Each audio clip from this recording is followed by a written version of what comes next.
কি রে ভাই, কেমন আছিস? এই তো ভাই ভালো আছি, তুই কেমন আছিস বল? দূর আর বলিস না, রোজ রোজ এই বসের টর্চার ভাল লাগছে না, ভাবছি এবার কাজটা ছেড়েই দেবো।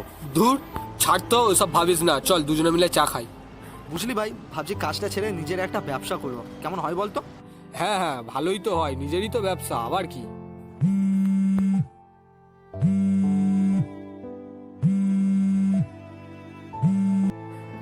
হ্যাঁ ভাই বল। হ্যাঁ দাদা, বলছি কালকে তো কলেজে ভর্তি হওয়ার লাস্ট ডেট। কালকে তো ফিসটা দিতে হবে। কালকেই? হ্যাঁ, কালকেই দিতে হবে। আচ্ছা ঠিক আছে, আমি জোগাড় করছি, তুই চিন্তা করিস না। কি রে ভাই, কি হয়েছে? না না ভাই, কিছু হয়নি, চল আজ আসি।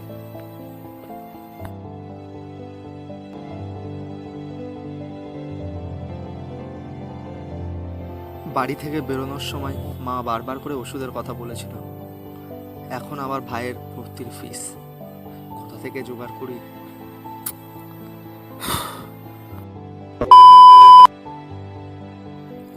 ধুর, রোজ রোজ এই বসের টর্চার আর ভাল লাগছে না, এবার ভাবছি কাজটা সত্যিই ছেড়ে দেবো।